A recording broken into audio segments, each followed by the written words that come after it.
Hai Sobat Kompeten, dimanapun Anda berada, selamat datang pada video pembelajaran seri pengguna metodologi pelatihan kerja, bidang standarisasi pelatihan dan sertifikasi. Pada video ini, Anda akan belajar unit kompetensi memfasilitasi e-learning dengan kode unit N78SPS02.030.1. Dengan menyaksikan video ini, Anda diharapkan kompeten memfasilitasi e-learning dengan teliti dan cermat. Sebagai instruktur pelatihan untuk bidang desain grafis, Anda menyadari bahwa tidak semua peserta memiliki waktu luang yang sama untuk mengikuti pelatihan tatap muka. Dengan memfasilitasi e-learning, peserta dapat mengakses materi pelatihan, tutorial, dan latihan kapanpun mereka memiliki waktu luang. Mereka bisa belajar di rumah, di kantor, atau bahkan saat sedang dalam perjalanan. Selain itu, dengan adanya forum diskusi online, peserta juga dapat berinteraksi dengan instruktur dan sesama peserta, sehingga proses belajar menjadi lebih interaktif dan menyenangkan. Maka, dari itu, memfasilitasi e-learning sangat penting, karena pelatihan kerja menjadi lebih fleksibel, mudah diakses, interaktif, dan menarik.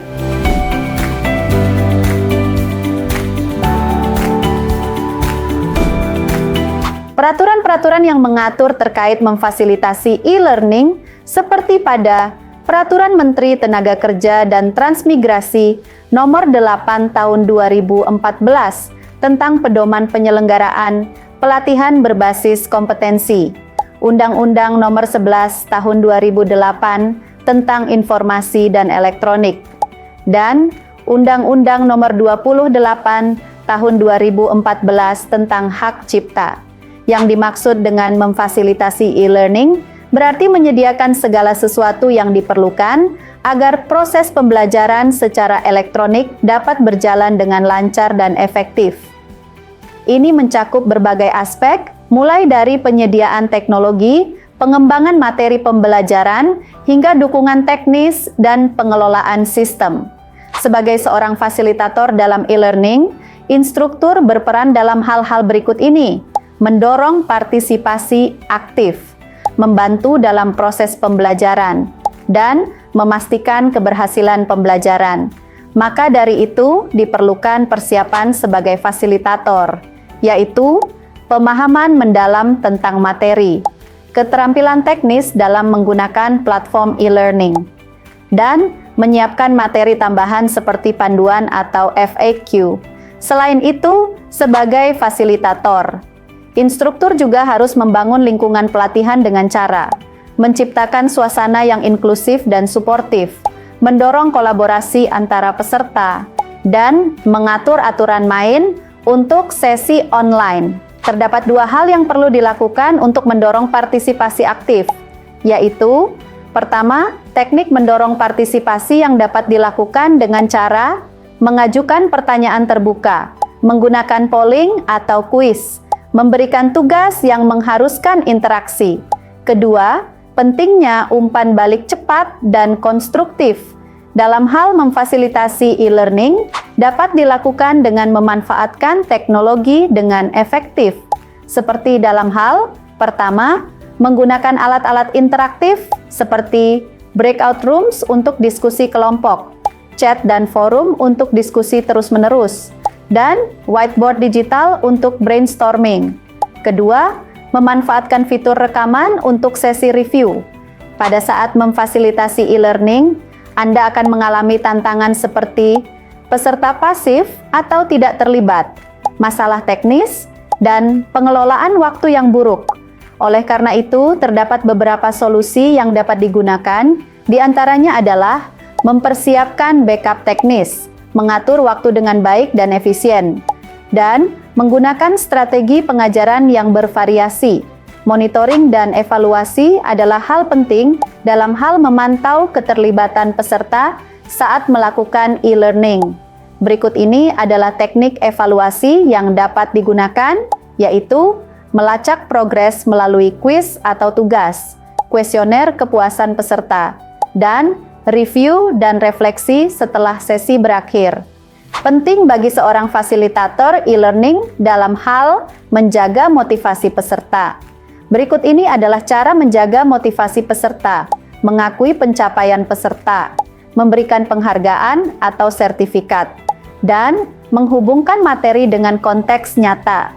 Selain itu, menjadi fasilitator harus adaptif terhadap keadaan, seperti dalam hal beradaptasi dengan berbagai gaya belajar peserta, responsif terhadap kebutuhan peserta, terus belajar dan mengembangkan keterampilan sebagai fasilitator.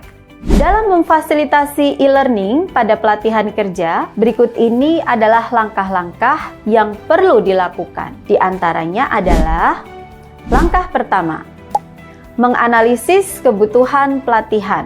Identifikasi siapa audiens Anda dan apa yang mereka butuhkan untuk belajar. Kemudian, buat rencana sesi e-learning yang sesuai dengan kebutuhan pelatihan. Pastikan konten yang Anda siapkan relevan dan terstruktur dengan baik. Periksa kesiapan ketersediaan konten e-learning Anda. Pastikan semua materi sudah siap dan sesuai dengan tujuan pembelajaran yang diharapkan. Pastikan konten dan panduan pelaksanaan terdistribusi dengan baik kepada semua peserta yang telah mendaftar sesi e-learning. Gunakan aplikasi e-learning dan peralatan pendukung dengan optimal sesuai dengan rencana sesi yang telah dibuat. Berikan bimbingan kepada peserta selama sesi e-learning untuk memastikan pembelajaran yang efektif dan interaktif. Jika ada masalah, Anda perlu untuk cepat tanggap dalam mengatasi masalah, hambatan, dan isu teknis yang dihadapi peserta untuk kelancaran sesi e-learning. Buatlah database peserta. Pantau dan catat seluruh kegiatan pelatihan serta perkembangan peserta. Buatlah dokumentasi tambahan seperti foto atau video. Simpanlah seluruh data dan informasi terkait pelaksanaan pelatihan di tempat yang aman. Selain itu, simpan penyelesaian tugas dan catatan perkembangan peserta sesuai dengan persyaratan organisasi dan prosedur yang berlaku. Kumpulkan umpan balik dari peserta dan saran dari pihak yang relevan. Kemudian, lakukan kaji ulang proses e-learning di akhir sesi dan dokumentasikan hasilnya untuk perbaikan di masa depan. Sekian video penjelasan tentang memfasilitasi e-learning. Untuk melengkapi informasi dan pengetahuan Sobat Kompeten, juga harus belajar dari kelas, slide presentasi, atau bahan ajar lainnya yang telah disediakan. Sampai jumpa di video pembelajaran lainnya.